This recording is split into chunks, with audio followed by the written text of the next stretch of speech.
Malam. Stop dong kita nih ngobrol. Itu salam ya sama Kenshin yang di Jepang. Siap, Anjing itu Bu. bukan?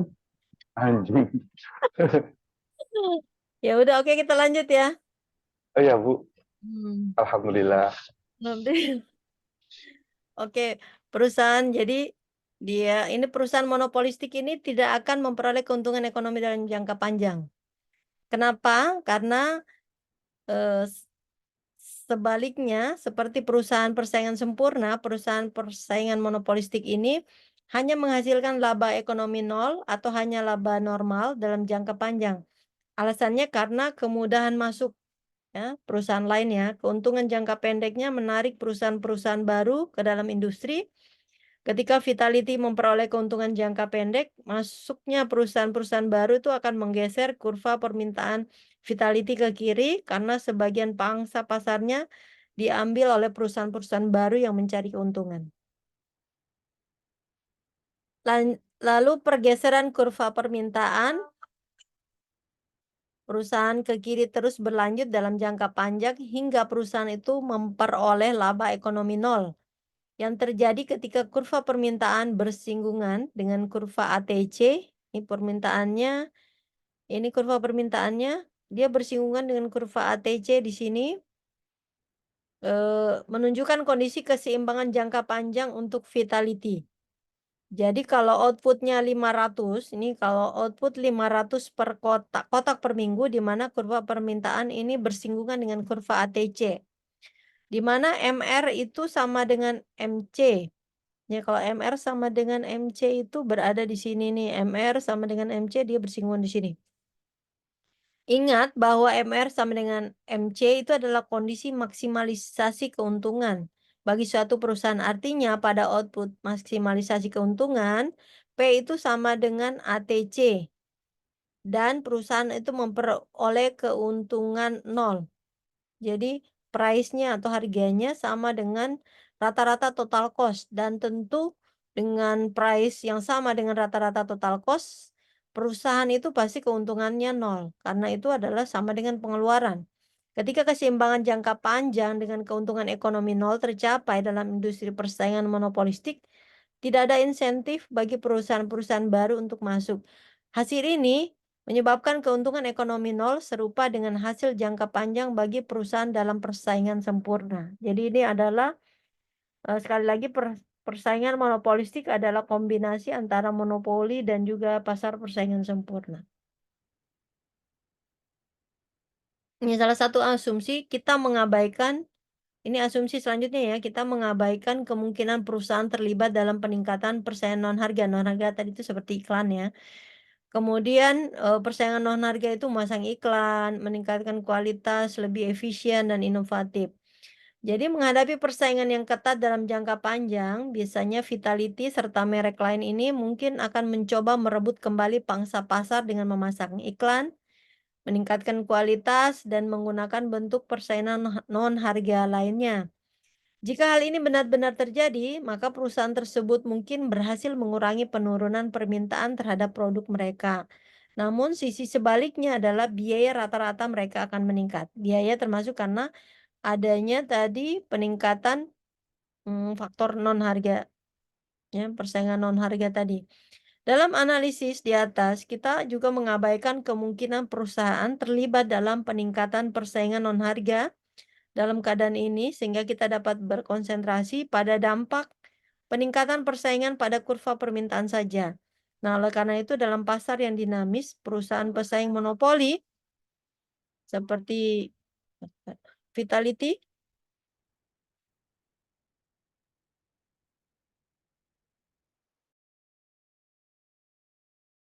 bentar ya.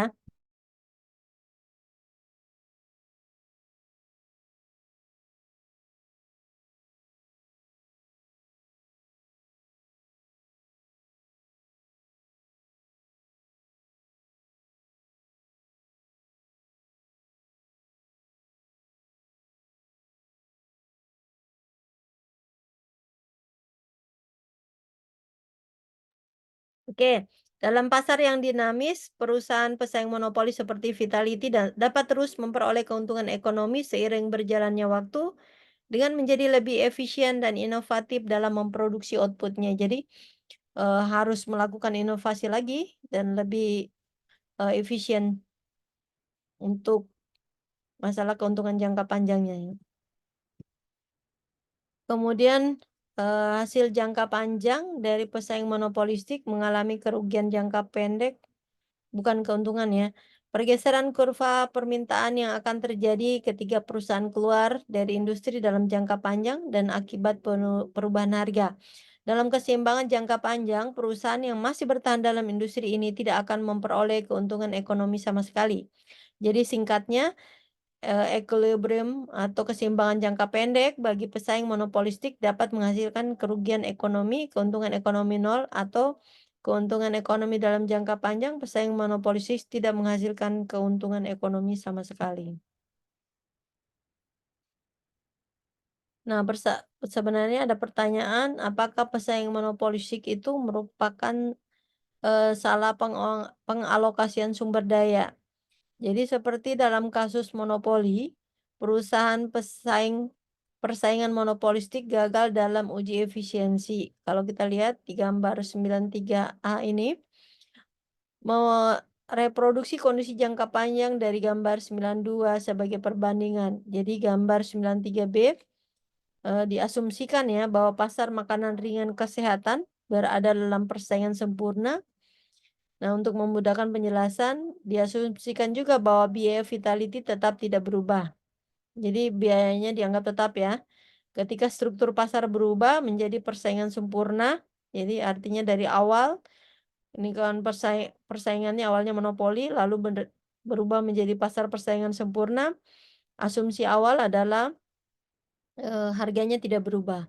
Jadi pertama-tama kita lihat pertimbangan pasar makanan dengan kesehatan yang kompetitif. Karena Vitality adalah perusahaan yang sangat kompetitif, produknya identik dengan semua perusahaan lain dalam industri. Jadi Vitality ini menjadi pengambil harga. Menghadapi kurva permintaan horizontal dengan pendapatan marginalnya sama dengan harga pasar.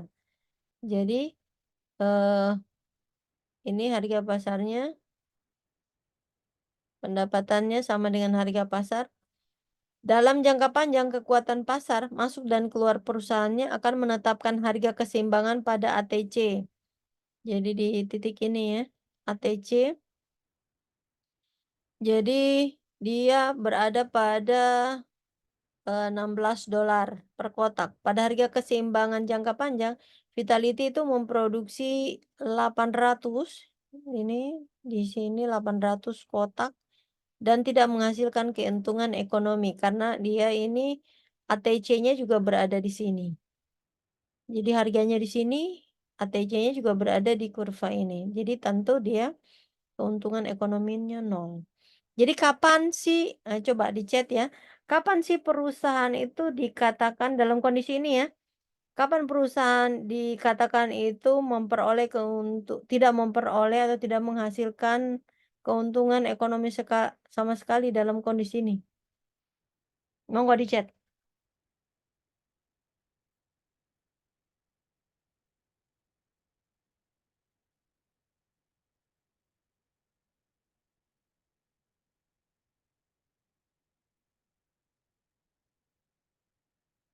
Oke, Pak Agung oke ya. Jadi pada saat harga sama dengan ATC ya, ATC-nya sama jadi dia total cost-nya rata-rata total cost-nya sama dengan harga jualnya.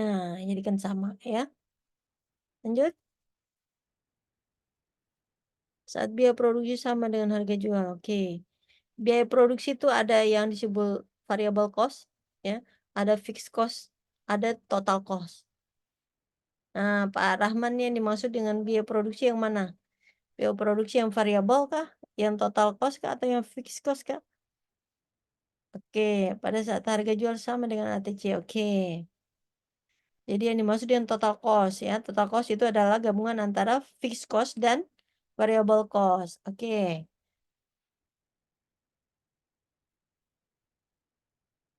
Lanjut. Jadi pada saat ya total cost. Oke ya.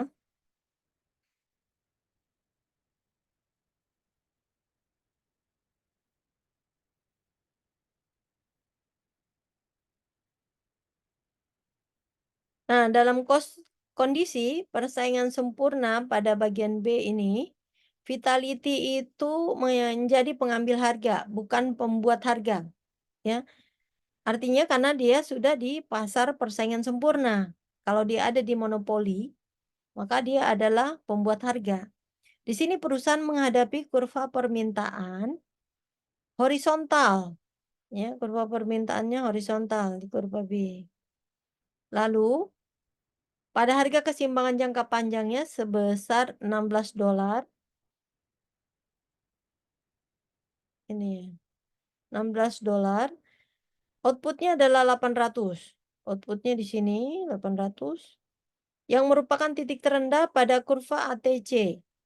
Karena itu, dalam persaingan sempurna, harga itu lebih rendah dan output lebih tinggi dibandingkan ketika Vitality beroperasi sebagai perusahaan persaingan monopolistik. Jadi perbandingan bagan A dan bagan B pada 93 itu mengungkapkan beberapa poin penting. Yang pertama, baik pesaing monopolistik maupun pesaing sempurna sama-sama tidak memperoleh keuntungan ekonomi dalam jangka panjang. Jadi, kedua output equilibrium jangka panjang dari perusahaan persaingan monopolistik berada di sebelah kiri titik minimum. Ya, di sini ya. Lalu, eh, berada di sebelah kiri titik minimum pada kurva ATC. Lalu, seperti halnya perusahaan monopoli, perusahaan persaingan monopolistik itu mengenakan harga yang lebih tinggi dan menghasilkan output yang lebih sedikit dibandingkan perusahaan persaingan sempurna. Terlebih lagi pada tingkat produksi yang lebih rendah, yaitu 500 unit. Nah, ini 500 unit, ini dia lebih rendah ini, ya, per unit, di mana margin utilitasnya lebih besar dari MC-nya, marginal cost-nya, ya. Kemudian dan surplus sosial tidak maksimal. Oh. Nah, kritik terhadap persaingan monopolistik adalah perusahaan itu memproduksi terlalu sedikit output dengan harga dan biaya yang lebih tinggi, sehingga membuang-buang sumber daya masyarakat dalam proses tersebut. Nah, salah satu kritiknya ya, hmm, ya mirip-mirip kayak monopoli lah. Monopoli, kalau di monopoli kan awalnya itu dia sedikit output lalu harga yang lebih tinggi. Dengan persaingan sempurna, setiap perusahaan itu akan menghasilkan output yang lebih besar dengan harga lebih rendah dan biaya rata-rata lebih rendah. Ini adalah konsep persaingan sempurna. Meskipun persaingan monopolistik gagal dalam uji efisiensi standar, hal ini mempunyai manfaat. Manfaat yang timbul lebih banyak pilihan konsumen yang tersedia dalam persaingan monopolistik dibandingkan persaingan sempurna. Nah, jika terdapat banyak produsen makanan ringan kesehatan yang menawarkan produk yang berbeda, hal ini akan memberikan konsumen lebih banyak pilihan. Jadi kalau di pasar persaingan sempurna ini kan produknya sama. Kalau ini dia agak terdiferensiasi ya, monopolistik. Tentu pilihan konsumen akan lebih banyak dibandingkan jika semua produsennya sama. Jika Anda tidak menyukai rangkaian produk Vitality, Anda mungkin dapat menemukan merek yang lebih baik. Selain itu, pembeli lain mungkin mendapatkan bahwa produk yang dipasok oleh pesaing Vitality lebih sesuai dengan keinginan mereka. Kebanyakan dari kita itu menghargai kemampuan untuk menentukan pilihan dengan cara ini. Nah, dalam kasus sebagian besar barang dan jasa, konsumen itu akan lebih memilih variasi yang dihasilkan dari diferensiasi produk di pasar persaingan monopolistik daripada dihadapkan pada pilihan di pasar persaingan sempurna di mana semua perusahaan menjual produk yang identik. Jadi dia hal yang mendasar adalah monopolistik ini menjual barang-barang dan jasa yang terdiferensiasi. Jadi meskipun diferensiasi produk berarti output yang lebih rendah dan harga yang lebih tinggi, nampaknya manfaat dari keragaman yang mungkin lebih besar daripada manfaat dari harga yang lebih rendah yang dihasilkan dari produk barang dan jasa yang identik di pasar persaingan sempurna. Jadi karena dia ada diferensiasi produknya, harganya pasti lebih unik ya, lebih rendah, lebih tinggi gitu ya. Dibanding dengan produk yang sama, tentu harganya akan lebih rendah. Tampaknya pemerintah juga melihat dengan cara yang sama. Jadi pemerintah ini lebih lebih cenderung kepada pasar monopolistik ya. Bagaimana kebijakan persaingan yang mengusulkan hukuman bagi perusahaan yang berupaya menggunakan diferensiasi produk dan periklanan untuk membuat produk atau layanan mereka lebih menarik bagi konsumen. Jadi, ini sekali lagi periklanan itu, menjadi kritik bersama ya terkait dengan, hak-hak konsumen terhadap produk-produk yang berkualitas. Jadi akan selalu, iklan ini harus, akan menjadi perhatiannya. Kalau di Indonesia ada, perlindungan konsumen. Kemudian seperti yang dibahas mengenai pasar monopoli, perusahaan yang bersaing secara monopolistik karena menghadapi kurva permintaan yang miring ke bawah, dapat mencoba melakukan diskriminasi harga. Jadi selain diferensiasi produk, dia juga bisa, coba melakukan yang disebut dengan diskriminasi harga, jadi perbedaan harga berdasarkan segmen pasar. Nah, contoh-contohnya perbedaan diskriminasi harga itu misalnya kayak perlakuan yang berbeda ya, misalnya kayak penata rambut, memberikan harga yang lebih rendah untuk warga lanjut usia, kemudian toko sepeda yang lebih rendah kepada anak-anak untuk memperbaiki sepeda mereka. Jadi intinya bahwa membandingkan persaingan monopolistik dengan persaingan sempurna, kita menemukan bahwa perusahaan persaingan monopolistik ini tidak mencapai efisiensi alokatif. Sejauh manfaat diferensiasi produknya melebihi biaya dan harga yang lebih tinggi, pesaing monopolistik itu tidak boleh salah mengalokasikan sumber daya. Jadi salah satu hal yang perlu diperhatikan dalam pasar monopolistik. Selanjutnya adalah struktur pasar oligopoli. Apa sih itu oligopoli? Yaitu suatu struktur pasar di mana beberapa perusahaan besar itu mendominasi pasar. Jadi ini adalah struktur pasar bisnis besar. Jadi perusahaan-perusahaan tuh sering bersaing secara agresif dengan menggunakan bentuk persaingan harga seperti kampanye pemasaran yang mahal dan upaya membangun citra. Salah satu, ciri struktur pasar oligopoli yang pertama adalah kalau tadi ya, monopolistik itu, banyak penjual, ya banyak penjual kecil, kalau ini sedikit penjual.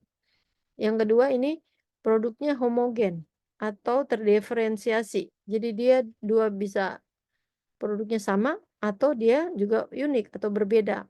Yang ketiga banyak hambatan untuk masuk pasar. Jadi ini sama kayak pasar monopoli ya. Hambatannya, mmm, hambatan masuknya besar. Contohnya seperti baja, aluminium, manufaktur, kendaraan bermotor, penerbangan, retail bensin, perbankan, asuransi. Jadi ini asuransi termasuk yang, oligopoli juga ya. Farmasi, tembakau, salah satunya itu digambarkan sebagai industri oligopoli. Kenapa ciri struktur pasar oligopoli itu sedikit penjual, produk yang homogen atau terdiferensiasi, banyak hambatan untuk masuk.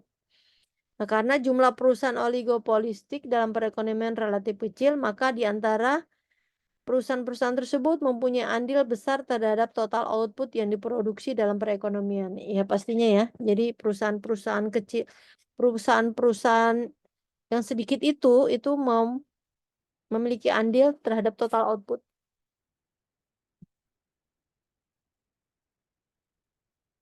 Jadi oligopoli adalah persaingan di antara segelintir orang menggunakan istilah tiga besar atau empat besar, yang berarti tiga atau empat perusahaan mendominasi suatu industri. Kemudian ada sedikit penjual. Jadi para ekonom itu mengukur sejauh mana perusahaan-perusahaan terbesar dalam suatu industri itu mendominasi pasar dengan menggunakan ukuran yang disebut rasio konsentrasi. Ukuran ini menunjukkan persentase total penjualan dalam industri yang dihasilkan oleh perusahaan-perusahaan terbesarnya. Macam-macam ya. Jadi kalau di Australia ada, toko kelontong terbesar itu Coles Woolworths. Kemudian, beberapa kalau di Indonesia kita lihat misalnya kayak pasar telekomunikasi Indonesia dikuasai beberapa perusahaan besar seperti Telkom, XL, Indosat, Tri, dan lain-lain. Kemudian industri lokomotif didominasi beberapa perusahaan besar seperti Honda, Suzuki, Toyota. Maskapai penerbangan kalau di Indonesia Contoh Garuda Indonesia, Lion Group, kemudian, produsen rokok, ya, kebanyakan produk itu memiliki karakteristik dan harga yang nyaris sama.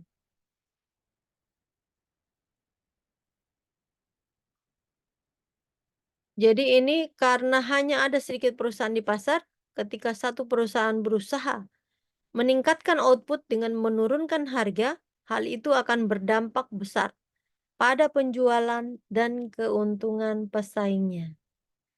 Jadi para pesaing itu boleh memilih untuk bersaing atau tidak.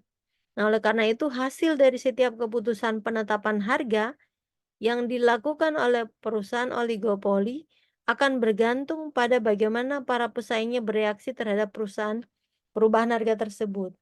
Jadi karena hanya ada 2, 3, 4 ya perusahaan, maka ketika perusahaan yang satu menaikkan harga, menurunkan harga, nah perusahaan yang lain tuh pasti akan melihat, jadi saling saling bermain lah contohnya ya.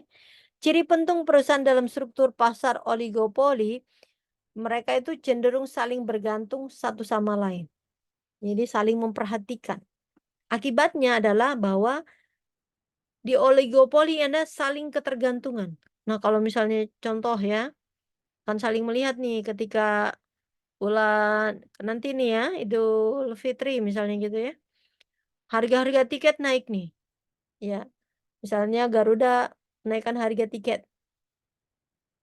Tentu nggak mungkin Lion itu terus dengan harga yang standar itu, gitu ya. Pasti ada kenaikan harga juga. Jadi, saling ketergantungan adalah suatu kondisi di mana tindakan yang dilakukan oleh satu perusahaan dapat menimbulkan reaksi dari perusahaan lain. Jadi ketika Virgin mempertimbangkan untuk menurunkan tarifnya atau menawarkan layanan pada rute baru, Virgin harus mengantisipasi bagaimana Jetstar akan mengubah tarif atau rutenya. Nah, oleh karena itu keputusan dari oligopoli lebih kompleks dibandingkan dalam persaingan sempurna, monopoli, ataupun persaingan monopolistik. Jadi justru oligopoli ini keputusan-keputusan tentang harga produk lainnya ya, jumlah, kuantitas, dan harga itu sangat lebih kompleks ya, karena ini mereka saling ketergantungan antara satu 2 3 perusahaan yang sejenis. Nah, di bawah oligopoli, perusahaan dapat memproduksi produk atau jasa yang homogen atau terdiferensiasi, jadi bisa sama ya. Jadi kalau produk homogen itu misalnya kayak aluminium batangan yang diproduksi hampir identik dengan batangan yang diproduksi corporation Cina. Misalnya minyak yang dijual Arab Saudi sangat mirip dengan minyak dari Iran.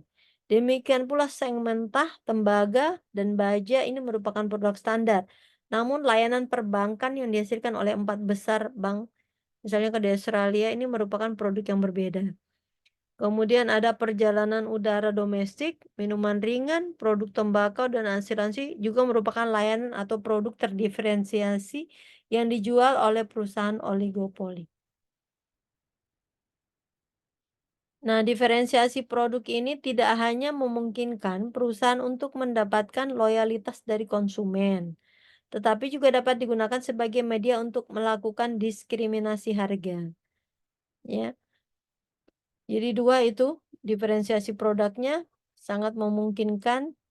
Satu, bisa membangun loyalitas konsumen, lalu yang kedua, bisa juga dengan diferensiasi produk ini dia melakukan diskriminasi harga pada segmen segmen segmen pasar tertentu.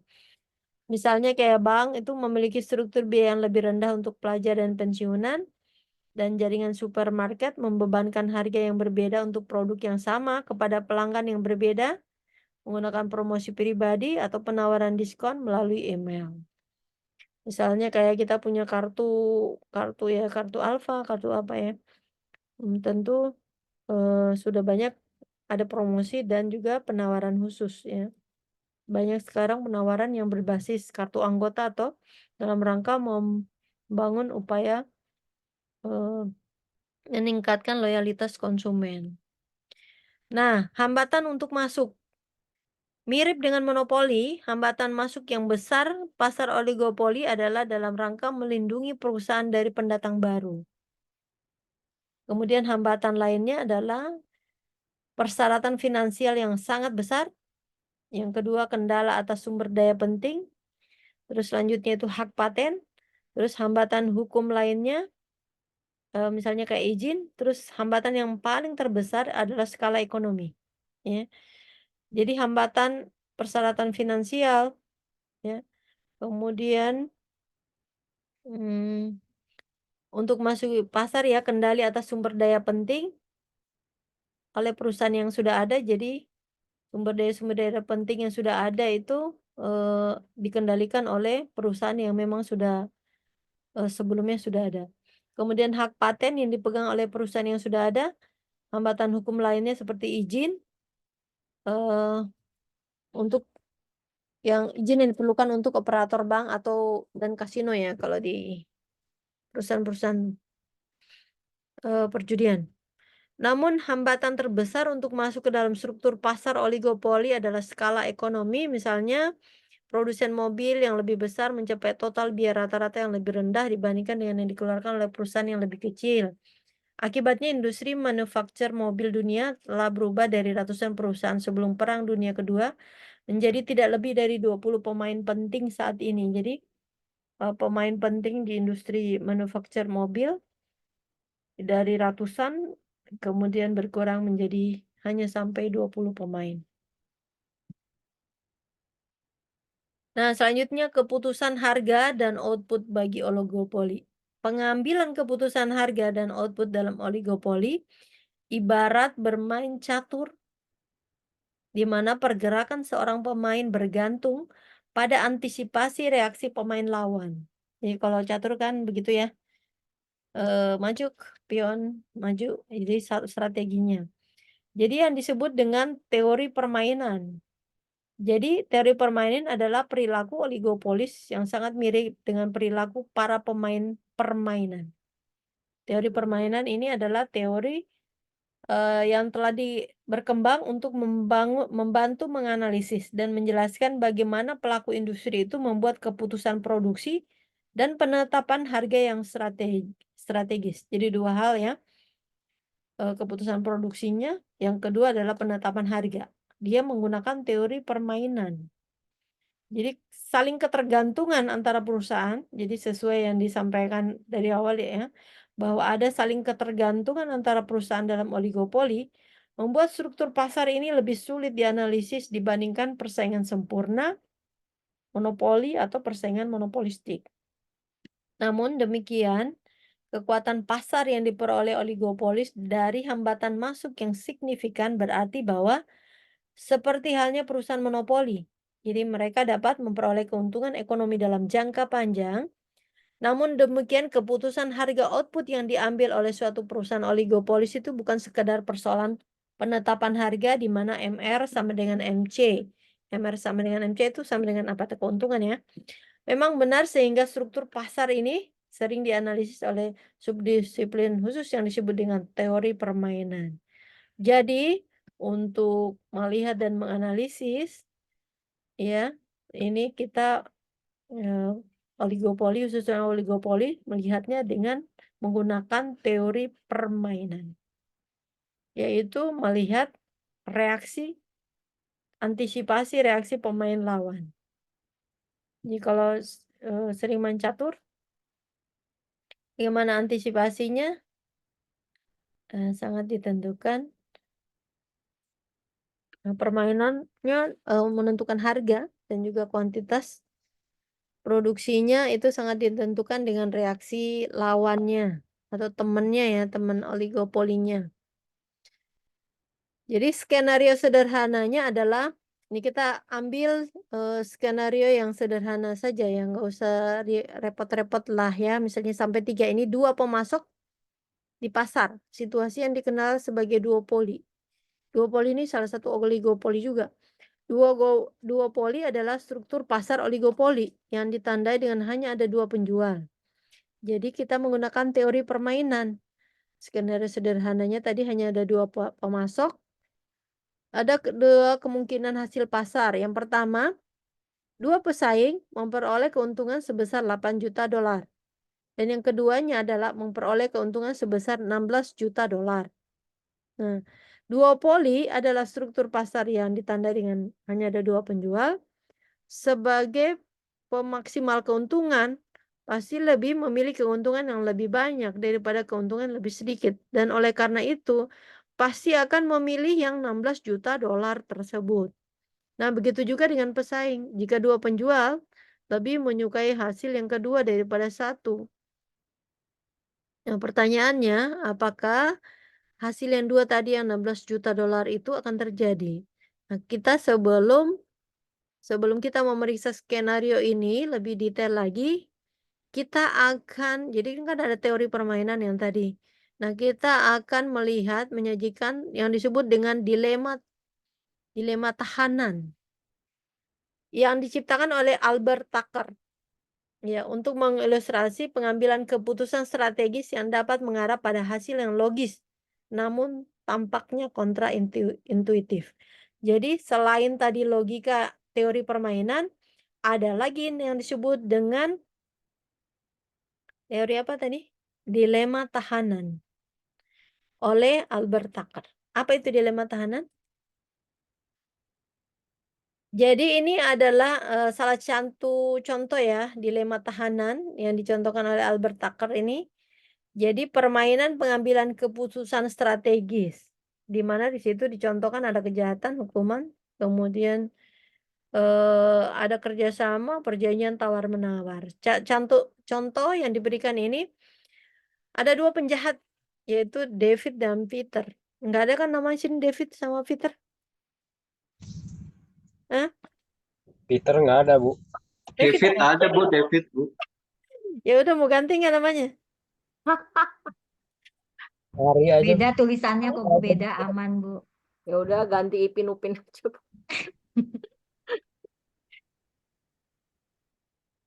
Buat balik.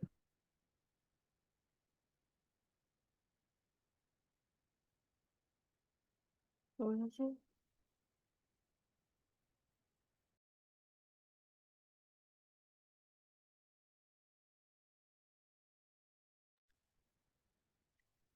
Oke, ini dua penjahat, kita anggap bukan David ini ya.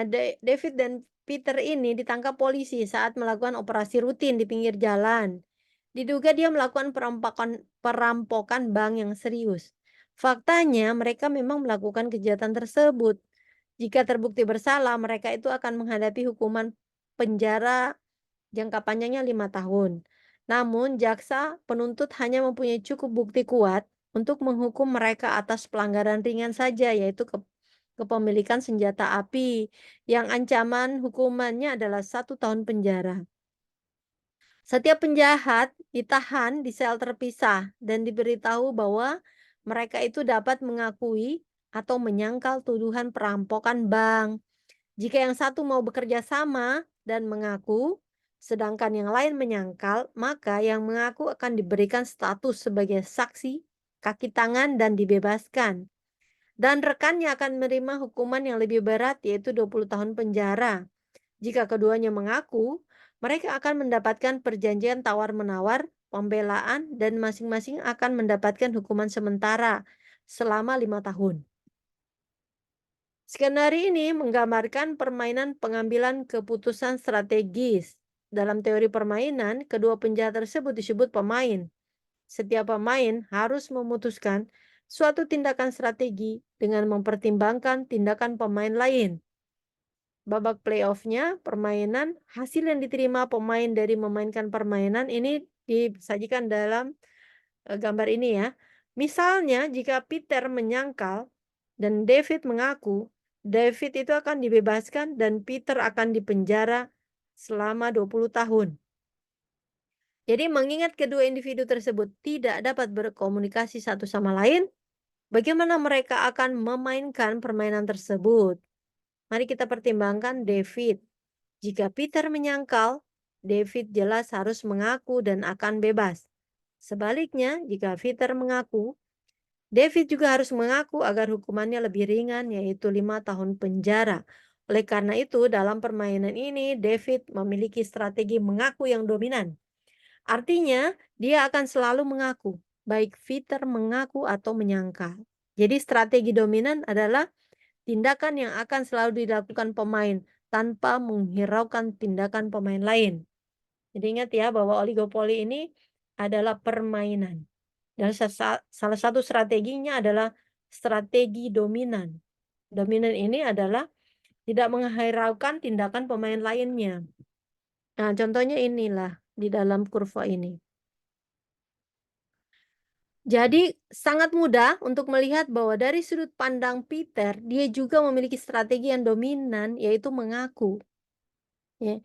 Hasil keseimbangan dari permainan ini adalah keduanya akan mengaku dan mendapat hukuman 5 tahun. Hasil ini mengaku dan mengaku dikenal sebagai keseimbangan Nash atau equilibrium, Nash equilibrium. Ya, yang menerima hadiah Nobel di bidang ekonomi pada tahun 1994 atas kontribusinya dalam permainan non-kooperatif. Dalam teori permainan equilibrium Nash ini adalah kombinasi strategi di mana tidak ada pemain yang mempunyai insentif untuk mengubah strategi, mengingat strategi pesaingnya hasilnya adalah mengaku dan mengaku adalah hasil keseimbangan. Jadi dua-duanya sama-sama memiliki keseimbangan. Hal ini karena mengingat strategi yang dipilih Peter untuk mengaku, David akan menempatkan dirinya dalam situasi yang lebih buruk, yaitu 20 tahun penjara. Jika ia mengubah strateginya dari mengaku menjadi menolak, oleh karena itu David tidak akan mempunyai insentif untuk mengubah strateginya. Hal yang sama dapat dikatakan mengenai Peter. Jadi keseimbangan Nash adalah strategi di mana tidak ada pemain yang mempunyai insentif untuk mengubah strategi, mengingat strategi pesaingnya. Hasilnya adalah mengaku tadi, sama-sama mengaku adalah hasil keseimbangan.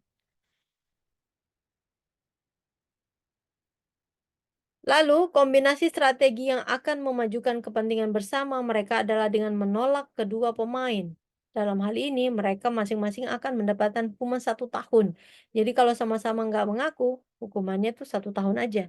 Namun, untuk melindungi kepentingan pribadi, ya kalau kepentingan kedua belah pihak ini tadi adalah sebaiknya menolak. Tapi untuk kepentingan pribadi, mereka keduanya secara strategis akan memilih mengakui, masing-masing berakhir dengan hukuman 5 tahun penjara. Daripada 20 tahun penjara, ya lebih baik 5 tahun penjara ya. Meskipun keinginan mereka secara mereka berkeinginan untuk hanya 1 tahun penjara, ya. Tapi untuk kepentingan pribadi mereka daripada 20 tahun, ya mendingan 5 tahun. Jadi permainan ini menggambarkan dilema yang dihadapi para napi yang timbul dari konflik antara kepentingan bersama dan kepentingan pribadi. Jadi di dalam pasar oligopoli terkenal dengan konflik kepentingan bersama dan kepentingan pribadi. Nah, contoh situasi dilema narapidana di dunia nyata, misalnya sebuah kota kecil di kawasan Victoria di Australia di mana BP dan Caltex adalah satu-satunya pengecer bensin. Di dunia nyata ketika memutuskan kebijakan penetapan harga, perusahaan itu mempunyai kisaran harga yang dapat dipilih. Nah, untuk mempermudah ini, kita asumsi ya, jadi asumsi untuk mempermudah bahwa BP dan Caltex ini hanya dihadapkan pada 2 pilihan, yaitu harga tinggi atau rendah. Gambarnya ini. Menyajikan keputusan playoff mereka yang diketahui oleh kedua perusahaan. Hal ini menunjukkan bahwa jika mereka bekerja sama dan keduanya menetapkan harga tinggi, mereka bertindak bersama-sama sebagai perusahaan monopoli.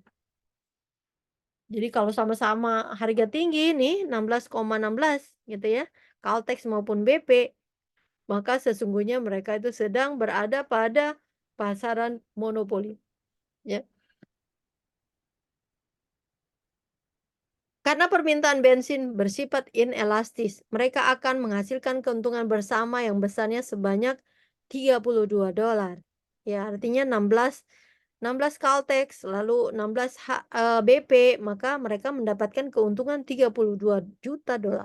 Jika mereka bekerja sama, ya. Masing-masing perusahaan itu menikmati keuntungan $16 juta per tahun dengan asumsi perusahaan duopoli ini memiliki pangsa pasar yang sama. Namun, jika mereka bersaing dan keduanya mengenakan harga rendah, keuntungan mereka masing-masing akan berkurang menjadi 8 juta per tahun. Jadi kalau harganya di sini, BP akan mendapat 8,8, lalu si Caltex pun mendapatkan 8,8. Bensin BP adalah pengganti bensin Caltex. Artinya ini produk substitusi.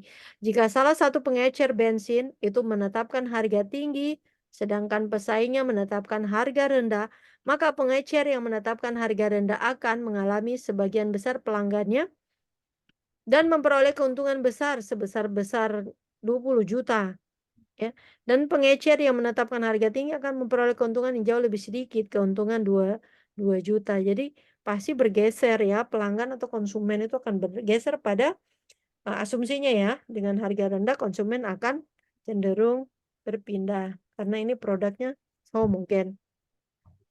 Jadi di Australia dan sebagian besar negara maju terdapat undang-undang persaingan untuk mencegah perilaku anti persaingan seperti penetapan harga dan kolusi. Jadi kalau harga dan kolusi ya, misalnya kayak di pasar retail bensin, kedua perusahaan tersebut dilarang berkomunikasi satu sama lain dan terlibat dalam perilaku kolusi yang eksplisit. Jadi nggak boleh tuh sama-sama, ayo Caltex, hai kita sama-sama nih 16 harganya tuh $16. Jadi setiap perusahaan itu membuat keputusan penetapan harga secara independen. Seperti halnya David dan Peter. Dalam permainan tahanan tadi ya, kita bisa melihat BP dan Caltex itu menghadapi dilema yang sama seperti David dan Peter. BP dan Caltex dapat memperoleh keuntungan gabungan yang lebih besar jika keduanya mengenakan harga yang lebih tinggi. Tadi si Peter sama David itu bisa sebenarnya menolak dua-duanya ya. Ya, kalau dan keuntungannya mereka hanya 1 tahun penjara saja. Namun dengan menggunakan pemikiran yang sama seperti yang dibahas di atas, kedua pemain memiliki strategi dominan berupa harga rendah untuk kepentingan pribadi. Jadi kalau harga rendah tentu konsumen akan lari ke sana. Nah, oleh karena itu rendah-rendah akan menjadi hasil equilibrium di mana setiap perusahaan memperoleh keuntungan kecil sebesar 8 juta. Di sini adanya titiknya.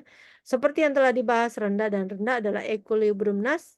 Karena setelah berada dalam equilibrium ini tidak ada perusahaan yang memiliki insentif untuk mengubah strateginya. Misalnya, apakah BP akan diuntungkan dengan mengubah harga dari rendah ke tinggi? Hal ini tidak akan terjadi karena BP akan kehilangan pelanggan. Karena Caltex dan pada akhirnya memperoleh keuntungan yang lebih kecil. Gitu ya. Jadi kalau si BP-nya naikin harga, tentu orang akan larinya ke Caltex. Lalu selanjutnya adalah kolusi dan kepemimpinan harga. Para pengecer bensin tahu bahwa bersaing dan memulai pesaing harga bukanlah keuntungan bagi mereka. Jika mereka dapat berkomunikasi dengan cara tertentu tanpa melanggar hukum, mereka itu akan lebih memilih untuk bekerja sama dan mengenakan harga bahan bakar yang tinggi untuk mendapatkan lebih banyak keuntungan. Ada jalan harga bensin itu tidak sama di berbagai wilayah dalam satu kota. Jadi kolusi dan kepemimpinan harga, pengecer bahan bakar besar dan pengecer kecil lainnya juga menggunakan informasi untuk berkomunikasi satu sama lain guna mengkoordinasikan pergerakan harga sehingga terlibat dalam kolusi diam-diam. Jadi komunikasi itu sebenarnya dalam oligopoli itu ada sebuah larangan juga ya. Kolusi diam-diam adalah pengaturan informal bagi perusahaan untuk meningkatkan keuntungan dengan menetapkan harga. Untuk menganalisis cara kerja dan hasil dari koordinasi harga, kita melihat fenomena lain di pasar retail bensin dan siklus harga bahan bakar. Apa yang disebut dengan kartel? Ya, kartel, tujuan kartel ini adalah memperoleh keuntungan monopoli dengan membatasi produksi dan menaikkan harga. Jadi kalau ciri khas monopoli itu dibatasi produksinya, harganya tinggi. Ya, model kepemimpinan harga yang telah kita bahas mengasumsikan bahwa perusahaan itu tidak secara eksplisit berkolusi untuk menghindari persaingan harga. Sebaliknya, perusahaan itu menghindari perang harga dengan secara informal mengikuti aturan penetapan harga yang mengikuti pemimpin seperti di pasar eceran bensin. Nah, cara lain untuk menghindari pengarang harga adalah dengan menyetujui secara formal para oligopolis untuk bertindak bersama-sama. Nah, kalau misalnya alih-alih menetapkan harga secara independen, perusahaan itu secara terbuka sepakat satu sama lain untuk bekerja sama membentuk monopoli yang disebut dengan kartel. Kartel ini adalah sekelompok perusahaan yang secara formal setuju untuk mengendalikan harga dan keluaran suatu produk. Jadi kartel itu ada dua tujuan utamanya, membatasi jumlah produksinya dan juga untuk menaikkan harga. Jadi meskipun kartel itu merupakan tindakan ilegal, sebagian besar negara maju, bukan berarti kartel itu tidak ada secara sembunyi-sembunyi di negara tersebut. Ya. Kartel itu lebih umum terjadi di beberapa negara berkembang dan juga melintasi batas-batas internasional, termasuk Indonesia ya. Kartel yang paling terkenal adalah Organisasi Negara Pengekspor Minyak. Jadi ini dikasih contoh di buku ini bahwa OPEC itu adalah salah satu kartel. Setuju nggak nih? Semua. Nih kartel ini yang terkenal katanya Betul. adalah OPEC. Coba chat. Setuju nggak bahwa ini sebenarnya OPEC ini adalah kartel? Tujuannya katanya OPEC itu untuk mengurangi produksi minyak secara tajam. Boleh di chat ya. Setuju nggak ini OPEC ini adalah kartel?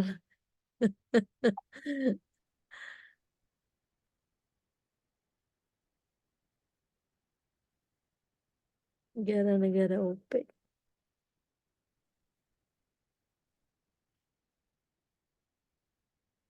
Loh, Pak Anton secara teori iya, secara praktek gimana?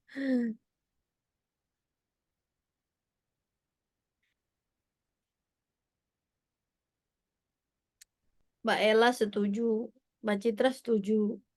Setuju semua kartel ya? Wow, luar biasa ya, kartel internasional. Kartel narkoba.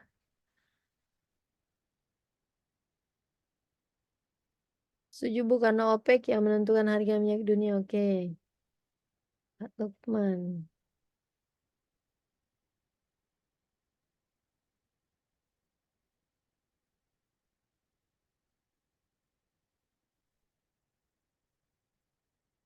Oke. Jadi terima kasih jawabannya. Para anggota OPEC ini membagi produksi minyak mentah di antara mereka sesuai dengan kuota yang disepakati secara terbuka pada pertemuan Kementerian Perminyakan OPEC. Arab Saudi ini merupakan produsen terbesar dan memiliki kuota terbesar. Nah, cara kerja kartel ini menggunakan skenario yang disederhanakan. Contoh gambarnya ini adalah cara kerja kartel dan mengapa kecurangan merupakan masalah dalam kartel.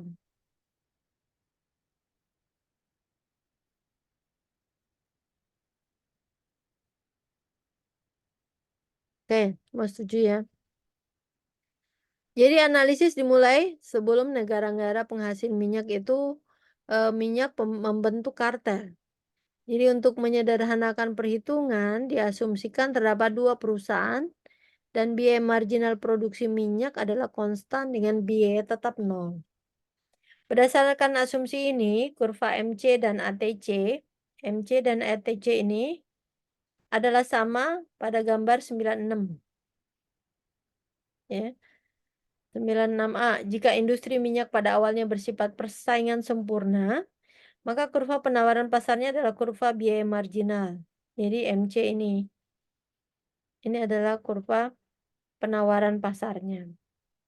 Nah, lalu persaingan akan mendorong harga pasar menjadi 25 $25 per barel ketika permintaan sama dengan penawaran MC. Ini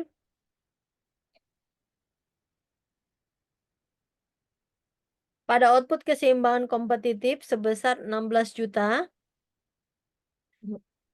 barel per hari, perusahaan itu memperoleh keuntungan ekonomi nol. Oleh karena itu terdapat insentif yang kuat bagi perusahaan untuk berupaya meningkatkan profitabilitas dengan mengadakan pertemuan untuk membentuk kartel guna membatasi output. Jadi dalam ini kondisi persaingan sempurna. Nah, kita asumsikan kartel sudah terbentuk. anggota kartel akan berperilaku monopoli. Sebagai perusahaan monopoli, mereka akan menetapkan kuota untuk mengurangi total produksinya. Jadi ingat ya, monopoli itu mengurangi produksi menjadi 8 juta 8 juta barel. Ini di sini produksinya 8 juta saja. Per hari dengan MR sama dengan MC. Tadi siang mah masih enak ya. Dan mengenakan biaya $70. Biayanya di sini $70 per baler untuk memaksimalkan keuntungan. Misalkan kapasitas produksi kedua perusahaan sama, mereka akan menyetujui kuota masing-masing 4 juta. Jadi bagi kalau dua perusahaan berarti 4 juta 4 juta. Yang merupakan setengah dari kuota industri sebesar 8 juta barel per hari. Berdasarkan kartel, setiap perusahaan itu memperoleh keuntungan ekonomi sebesar 180 juta dolar per hari. Hasil yang jauh lebih baik daripada keuntungan ekonomi nol dalam persaingan sempurna. Jadi sebelumnya nol di sini, lalu keuntungannya akan lebih baik 180 juta.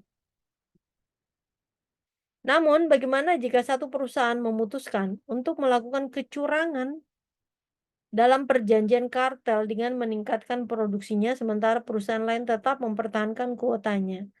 Misalnya, perusahaan A secara diam-diam itu meningkatkan produksinya menjadi 6 juta. Produksi pasar akan meningkat hingga 14 juta, sehingga menekan harga minyak menjadi $60 per barel. Ini ya, jadi kondisi ketika curang dari 70 turun menjadi 60. Dengan margin laba yang lebih rendah sebesar $35, perusahaan B akan mengalami penurunan laba sebesar 140 juta dolar per hari jika perusahaan tersebut tetap memenuhi kuota yang disepakati. Namun dengan memperluas outputnya, perusahaan curang tersebut dapat meningkatkan labanya hingga 210 juta per hari atau 35 kali 6 juta. Apakah curang? Nah, oleh karena itu terdapat insentif yang kuat bagi anggota kartel untuk berbuat curang. Apakah terdapat bukti kecurangan dalam industri minyak? Nih salah satu ya. Berdasarkan data yang dikumpulkan mengenai kuota yang ditetapkan dan output pasar aktual sejak akhir tahun 80-an, CNN Business pada tahun 2016 ini melaporkan bahwa output minyak aktual OPEC secara konsisten berada di atas output kuota OPEC. Artinya outputnya lebih besar dari apa yang disepakati oleh OPEC. Hal ini menunjukkan bahwa beberapa anggota OPEC selalu melakukan kecurangan pada periode ini karena kepentingan politik dan ekonomi dalam negeri. Oleh karena itu kartel pada dasarnya tidak stabil. Jadi sudah ditentukan bahwa kartel monopoli dengan harga dan produksi itu, lalu kemudian ada yang melakukan peningkatan produksi. Lalu evaluasi oligopoli. Oligopoli ini jauh lebih sulit untuk dievaluasi dibandingkan struktur pasar lainnya. Jadi karena ada teori permainan yang baru saja disajikan ya, tidak memberikan jawaban pasti terhadap pertanyaan efisiensi dalam oligopoli. Jadi bergantung pada asumsi yang dibuat. Oligopolis ini dapat berperilaku seperti perusahaan persaingan sempurna dalam beberapa situasi atau lebih seperti monopoli dalam situasi lainnya. Jadi oligopoli ini malah lebih susah dievaluasi ya, karena sangat tergantung dengan permainan perusahaan yang bermain dalam pasar oligopoli. Tapi dia juga kadang-kadang sama kayak monopolistik, yaitu dia kadang-kadang kalau monopolistik dia bersifat stabil, awalnya adalah monopoli, lalu selanjutnya dia adalah pasar persaingan sempurna. Jadi dia kombinasi antara pasar ini. Tapi kalau oligopoli, dia dapat sewaktu-waktu bisa menjadi pasar persaingan sempurna, sewaktu-waktu bisa berubah menjadi monopoli. Namun demikian, kita bisa melihat perbandingan hasil dalam kondisi persaingan sempurna dibandingkan dengan oligopoli yang menjual produk yang terdiferensiasi. Pertama, harga yang dikenakan untuk produk tersebut akan lebih tinggi dibandingkan harga persaingan sempurna. Semakin sedikit jumlah perusahaan dalam oligopoli dan semakin sulit memasuki industri tersebut, maka harga oligopoli itu akan semakin besar dibandingkan dengan harga persaingan sempurna. Jadi tentu saja ini menjadi berbeda ya karena harga oligopoli karena dia produknya juga terdiferensiasi meskipun produk oligopoli bisa dua ya, oligopoli bisa homogen dan juga bisa terdiferensiasi. Tapi karena dia perusahaannya juga hanya beberapa, dia bisa menetapkan harga yang lebih besar ketimbang pasar persaingan sempurna. Yang kedua adalah oligopoli. Kemungkinan besar itu mengeluarkan uang untuk periklanan, diferensiasi produk, dan bentuk persaingan non-harga lainnya. Dan pengeluaran ini dapat menggeser kurva permintaan ke kanan, akibatnya harga dan output mungkin akan lebih tinggi pada kondisi oligopoli dibandingkan pada kondisi persaingan sempurna. Jadi, di sini juga memungkinkan, sama kayak monopolistik, memungkinkan untuk melakukan yang disebut dengan persaingan non-harga, seperti periklanan. Ya. Ketiga, dalam jangka panjang, perusahaan persaingan sempurna tidak memperoleh keuntungan ekonomi sama sekali. Namun, perusahaan oligopolis itu dapat menetapkan harga yang lebih tinggi dan memperoleh keuntungan ekonomi karena lebih sulit bagi pesaing untuk memasuki industri tersebut. Jadi secara keseluruhan kita dapat menyimpulkan bahwa seperti halnya monopoli, kekuatan pasar yang dimiliki oleh oligopolis itu mengakibatkan berkurangnya persaingan dan kesalahan alokasi sumber daya. Oke, teman-teman, sudah selesai materinya. Lalu kita lanjut pada pertanyaan kepada teman-teman, boleh di chat ya. Apa yang membedakan antara pasar monopolistik dan oligopoli?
Halo?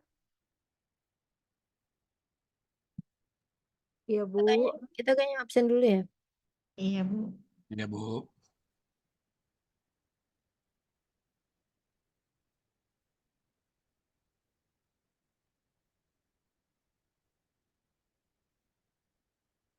Mana ya?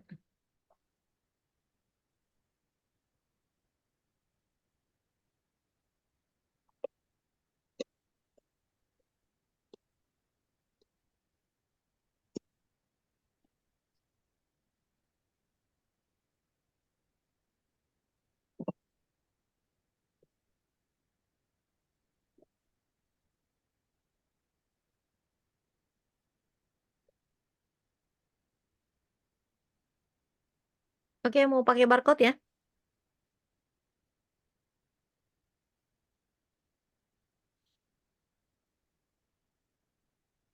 Bu, saya dari handphone, Ibu. Bentar Handphone. ya, Bu. Bu, saya lagi nyetir, Bu. Nggak bisa nge-scan. Oke. Kalau Iya, Bu. itu aku panggil aja ya. Begitu panggil-panggil aja kalau gitu. Tidak bisa scan, Bu.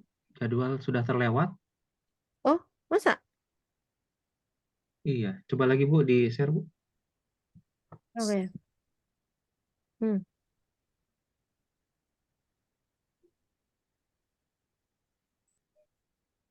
Bisa, lewat. Iya, bisa. Bu. Betul, Bu. Sudah terlewat, Bu. Nggak bisa, Bu. Manual aja, Bu. Manual aja, Bu, panggil, Bu. Pak Panggil aja Bu, Marjono. panggil. Udah overtime berarti, Bu. Masa? Sekarang udah baru jam belum. Belum. Belum dong.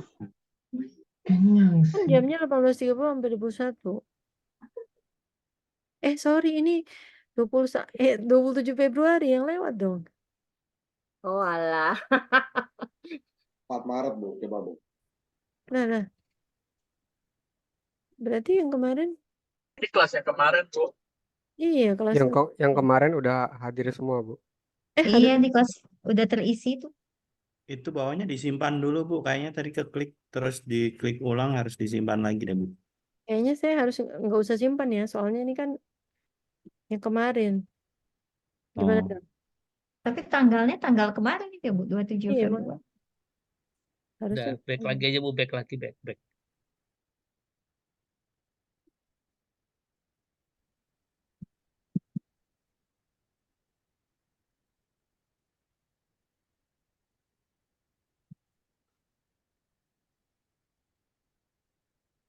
Enggak.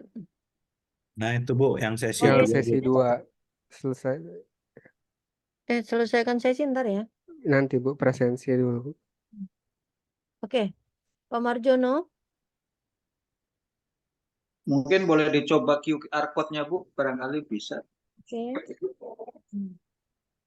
Nah, coba. Bisa, Bu. Bisa, Bu. Saya udah absen Dan, Bu, pakai sudah. QR. Yang nggak Bisa, bisa Bu. QR baru panggil Bu. Bisa, Bu. Bisa, Bu. Tidak valid, Bu. Valid? Tidak valid barcode-nya, Bu. Ya, kok nggak masuk? Saya sih Iya. bisa. Anda belum beruntung. Masa sih? Bismillah dulu, Bismillah. Kedua kali nggak? Udah Dan, Bu. Kan presensi Dua kali. di sana. Sekali udah nggak bisa 2 kali. Mesti nyobain 2 kali nggak bisa nih, Bu. Sekali dong. Boleh ya dijawab-jawab tuh ya. Nanti kan jadi ini tugas-tugas nih. Mana tadi? Udah ya? Udah. Sebagian bisa, sebagian kodenya valid, Bu. Nggak valid, Bu.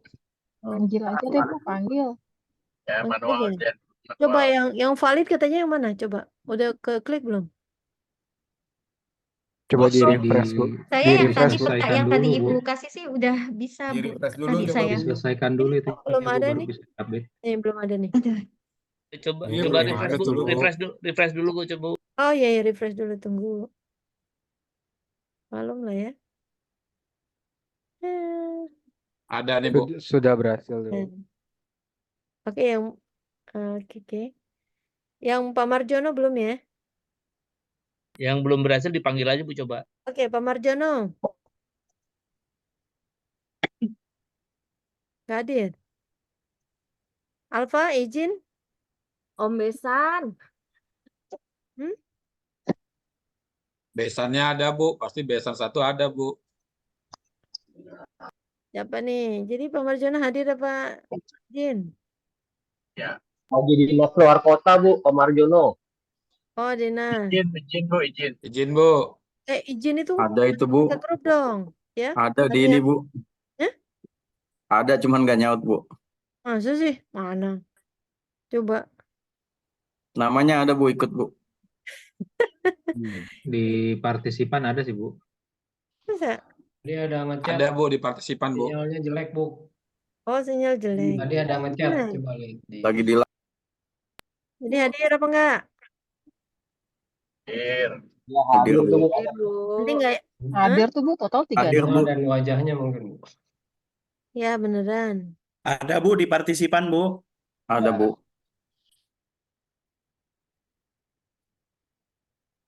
Siti Anissa Ada Bu, hadir. hadir.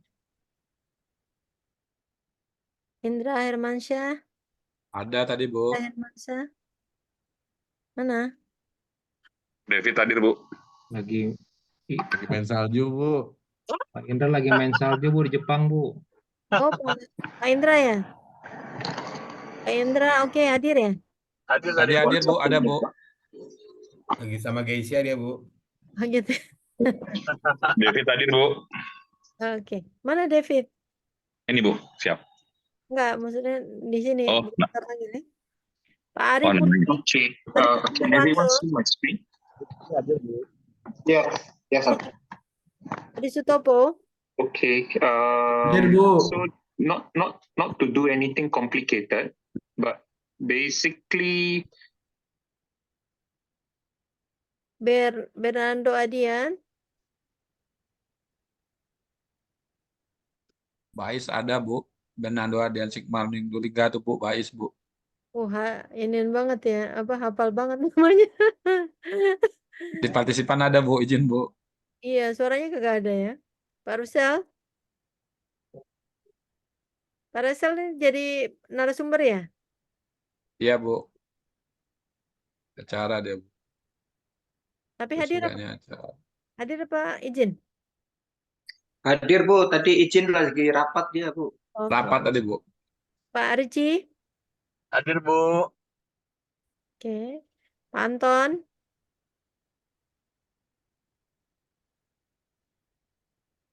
Pak Juliono.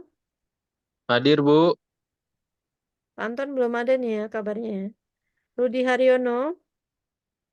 Itu di chat, Bu, kayak lagi raker hadir, katanya. Bu. Anton hadir. Anton hadir, oke. Rudi Haryono. Lagi Itu, Bu, raker di dari Bu di chat. raker Lagi di chat raker tuh, Bu, Bu. kata izin di chat tuh Bu. Oh, berarti hadir. Hadir apa izin? Ada sih Bu di partisipan terus Hadir, izin Bu. kan. Kayaknya menyimak, Bu. Oke. Menyimak atau meminyak? Menyamik. Nyimak. Nyimak. Menyimak ya. Oke. Menyimeng, Bu. Cateran nih, tim basket. Jadi batuk. Pak Haris ada ya? Ada, Bu. Hadir. Oke. Pak Herman Saputra Hadir, Bu. hadir. Pak Henry Yusuf, oke. Mbak Eno. Mbak Eno hadir kah? Hadir, oke. Pak Beni. Beni Hadir, Bu. Gonzalo hadir. Hadir, Bu. Ini. Pak David. Oh, tadi hadir ya? Tadi muncul ya. Oh, ini David beda tadi dengan namanya ya? David yang satu ya? Oke. Terus Pak Santo hadir, Bu. Santo hadir. Ahmad Romdoni. Hadir ya ini. Imam Musjab.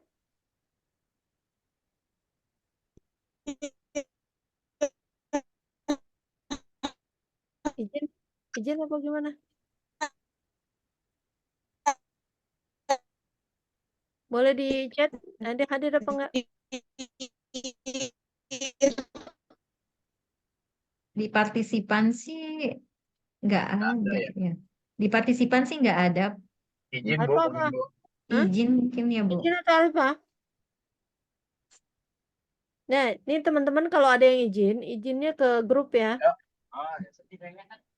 Hmm? Lupa, Bu, lupa. Lupa. Oh, lupa kuliah. Lupa kuncinya, Bu. Tapi tahu lagunya, Bu. Alpa sakit? Alpa? Izin, Bu. Izin, Bu. Izin aja, Bu. Izin, Bu. Ini baik-baik nih ininya, temennya. Iya kan Bu Rama juga baik. Oh iya, amin. Bisa aja ini Mas bisa. Andi. Kalau juara apa bebas, kalau Sengaja juara mau apa winner. bebas. Kalau juara. Aduh, alisnya coba diturunin, jangan naikin. Oke ya, hadir. Ada yang izin satu ya, Pak Imam. Oke, simpan ya. Simpan Bu.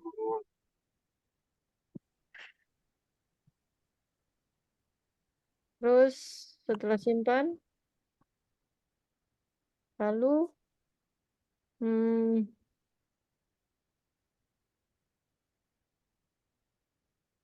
akhiri ya. Klik kembali aja, Bu. Ya, itu kembali, Bu.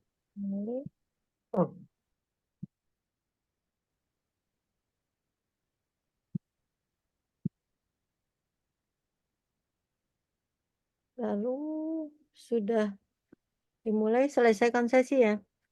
Iya, Bu. Betul, Bu. Kita udah mau selesaikan sesi ya. Beda setengah jam lah ya, korting. Iya, Iya Bu. Bu. Iya, Bu. Diskon, Bu, diskon. Ya diskon Latihan Bu Bu buat sekali-sekali puasa Bu. nanti Bu. Belum Iya, puas. persiapan Iya, puasa. iya, tapi kan ini belum. Ya tapi kan harus latihan dulu Bu. Kita harus ini dulu. Apalagi Bu? Apakah persepsi dulu nih mau jam berapa? Oh iya, kita samakan persepsi aja Bu buat itu puasa. Kita ikut ibu aja. Ikut Iya, Ibu Bu aja habis deh, Bu. raweh apa gimana Bu? Ya udah oke ya. Kalau misalnya jam 4 sampai jam setengah 6 itu sanggup nggak?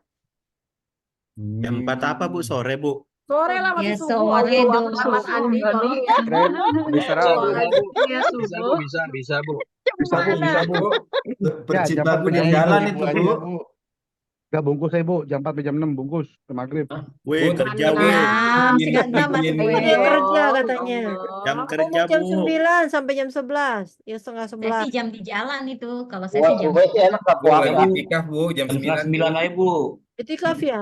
Iya Bu. Habis Tahu. raweh. Duduk di masjid Habis lagi sahur gimana habis itikaf. sahur? Itikaf di mall kayaknya nyari baju lebaran. Bunda kali itu sih. 4 sampai Bu, 6 sepakat Bu. gimana kalau dari jam 5 sampai jam 6 Bu? Ngabuburit kita Bu. Iya. Waktunya Setengah 5 sempit udah banget pulang ya. kali, semua setengah 5 kan udah pulang. Ya udah kita inian aja. Kita Ya jam 4 aja kali, setuju jam 4 lah kita mulai, nanti masalah Jam sampai 4 jam lah. berapa diatur. Jangan. Mas 9 Apa? Iya Bu, boleh Bu. Malam itu lebih banyak acara agamanya. Aduh Om Uwe wise banget. Ngeri Om Uwe. Uwe mau tadarus dia. Uwe tadarusan soalnya, Bu. Tadarus. One day one juice Bu. Isi dari masjid ke Kalau masjid Bu. misalnya bisa off ya, kita off. Lebih baik off ya. Ada nggak Oh misalnya iya kita- Bu, kalau udah off sih. Oh iya Bu, itu keren lagi Bu kalau off. Iya Iya, Bu. Bu. Berarti nunggu Atau dari paling sore, Bu. satu minggu aja gitu kali. Atau ganti di hari Sabtu aja Bu. Sabtu kita kan juga ada Sabtu kuliah. pada Iya, kosong. Sabtu Itu ada kan kuliah juga ada juga. 2 matkul, Don. Ya jadi 3. Nah 3 tetap aja ujungnya setengah 6 juga orang terakhir. Sampai maghrib dong. Selesai Buka setengah buka Puasa bersama. Minggu berarti minggu. aja Bu. Jam Nanti 4 dibuat udah oke, dibuat jam polling 4. aja, dibuat polling nanti Bu. Ya polling aja, Bu. polling ya bukan. Di Jam polling 4 ya, sampai Bu. jam 6 Bu. Pilihannya 4 sampai setengah 6 sama jam 9 sampai setengah 9 sampai jam 10 udah gitu Iya, kali kita tadi polling. voting. Jadi Ya, polling ya, Cip. benar-benar itu pilihannya tuh. Sama libur. Udah Ya polling gitu ya, aja Bu, Bu, nanti Bu. kita voting Sama- di grup Bu, kita Sama bikin. libur Iya, ya, Bu. libur. Ikut voting Iya, tuh. Bu. Libur. Oh kalau libur udah pasti Kalau semua ikut libur, ikut Bu. libur Bu. Ntar votingnya Kalau ada ngomong opsi libur, Bu. libur Bu. Jangan dong libur. Jangan libur tuh, masih ada. dong. Iya dong jangan libur dong, kan kita udah Jangan bayar. lah. Ya. Waktu istirahat buat kita nanti. Siapa tahu memang di kampus libur. Iya. Ya belum Benar-benar. ada katanya. Atau enggak Sabtu jam setengah 4 sampai setengah 5. Jangan. Jangan Setengah 4 Sabtu sampai lah. jam 5. Kalau mau setengah 4 sampai jam 5. Sabtu Ya Allah itu tuh kita full day Sabtu. jalan-jalan Sabtu tuh. full, jangan Sabtu. Ngabuburit. Iya Nah, Sabtu tuh Sabtu. ibu-ibu suka Nanti- belanja loh ya Bu. Nanti buka puasa Ya. jalan dong. Itu. Persiapan bikin nastar ya Tante Cip. Iya tapi saya sih Iya, tinggal bikin nunjuk bikin ya. nastar. Touchscreen tinggal nunjuk pesen. Bikin nastar kalau nggak bagi-bagi percuma. Ya, Itu benar, Firda benar. yang bilang loh Don itu. Kalau cuma Iya tuh Bu, itu ibu doang kan ya, masih gosipnya ada loh tuh, ibu. Kak. Aduh. Ya udah oke ya. Waktunya Waktunya kita serahkan ke teman-teman yang on cam terus sama yang menyimak. Oke. Mau jam berapapun kalau yang lain nggak menyimak kayak percuma. Iya benar-benar setuju. Betul. Ngajar. Ya udah. Libur nggak? Ibu yang tentukan tutup. lah sebagai dosen kita, Bu. Hmm? Ibu yang Kita tentukan. follow Bu. Ibu nyamannya yang mana Bu? Oke, siap. Nanti aku bicarain dulu dengan ini program studi ya. Oke Bu. Siap Bu. Betul Bu. Oke, Bicarakan Boleh dulu, live Bu. kita selesaikan session ya. Iya Bu. Kalau jam setengah 9 malam tuh takutnya Pak Uwe itu masih taraweh yang 40 rakaat loh. Iya benar. Kan belum Itu kalau selesai malam bukan beres-beres buka mau sholat. puasa. Kalau malam buka celana kata Rio. Masih ada Bu Rahma. Mas Uwe nih benar-benar. Mas Uwe, aduh jangan. Ketua kelas Gitu kami nih begitu Bu, malam-malam. bagaimana coba tuh. Ngilang dia Bu. Langsung Kalau malam boleh ibadah, kalau siang boleh makan siang. tuh. Enaknya habis makan siang Bu. Caranya Bu. Iya sih. Ini konteksnya foto dulu puasa apa kalian. kagak nih? Foto-foto dulu. Foto, Bu. Foto. Foto, Bu. Foto Tante Ina di. belum puasa udah mikir. Foto. Di mobil nih. Yang penting Oke, puasa lancar. nilai 1, 2, 3. 3. Satu lagi. Ini gimana sih? Cici di mobil Sabar kok ya. miring gitu. Ini tuh lagi ngeluarin laptop dari mobil. Udah potong. Ajar miring ya. Sikat miring. Udah belum, Di? Pegel nih, Di. Sabar. 1, 2, 3. Mau pakai pada kuis nggak nih? Belum pernah ada kuis ya? Ayo, Bu. Kuis, Bu. Boleh, Bu. Iya, kuis. Hadiahnya saldo link aja ya, Bu. Saldo GoPay. Kuis arisan ya, Bu. Aduh. Ya aja Bu. Satu lagi. 1, Lagi 2. lagi nih. Enggak ada 2, soal 2 screen. Oke. 1, 2, 3. Jangan-jangan kehabisan film itu. Filmnya dia cuma 24 soalnya. Oh, siapa Mbak Citra? Beda difotoin nama juara. Emang rasanya tuh ada bangganya gitu ya, Pak. Iya. Saja, Bang. Ya, ada berapa sih di grup ini? Kenapa, Bu? Ada 36. 6, Bu. Kalau masuk semua 36. 35 ya? 35 apa 36? 36. 36. Nggak cukup ya keterwakilan perempuan ya. Berarti yang nggak ada 2. 6/36. Tercatat 3. Iya. 6B apa C? Dek, Desi. Pasti Mas Wela gitu. Ampun deh. Oke, terima kasih semua. Sehat selalu. Terima kasih, Bu Rahma. Terima kasih, Bu Rama. Selamat puasa. Terima kasih, Bu. Mohon maaf ya, Bu. Mohon maaf lahir batin. Selamat berpuasa. Terima kasih Bu Rama. Selamat puasa, Bu. Baik, Selamat puasa. Kita libur kan ya, Bu, tanggal merah, Bu. Lupa, Bu. Oh iya, Bu. Selasa depan itu tanggal merah loh, Bu. Apa Cuti kita bersama. cuti bersama? Jadi kita Bersama, Bu, libur hari ya, Bu. cuti. Oh, benar Emang ya? tanggal merah? Berarti Iya. udah. Iya, tanggal merah cuti Awal bersama, puasa. Bu. Oh ya, 12 puasa. benar. 12 Aman ya? libur berarti. Cuti Iya. bersama nyepi. Cuti bukan bersama. 12 awal cuti puasa bersama itu. nyepi, Ntar bukan kita awal makan bersama. puasa. Kita makan bersama aja di rumah masing-masing. Oke, Iya, Bu. Bu. Nah, nanti kita kirim foto itu aja On ya, cam ya, takjil, Bu, on menu cam. takjil. Oke, Takjil terima bersama. Terima kasih, Bu. kasih. Assalamualaikum. Terima kasih, Bu. Assalamualaikum warahmatullahi wabarakatuh. Assalamualaikum. Izin lihat. Waalaikumsalam. Salam.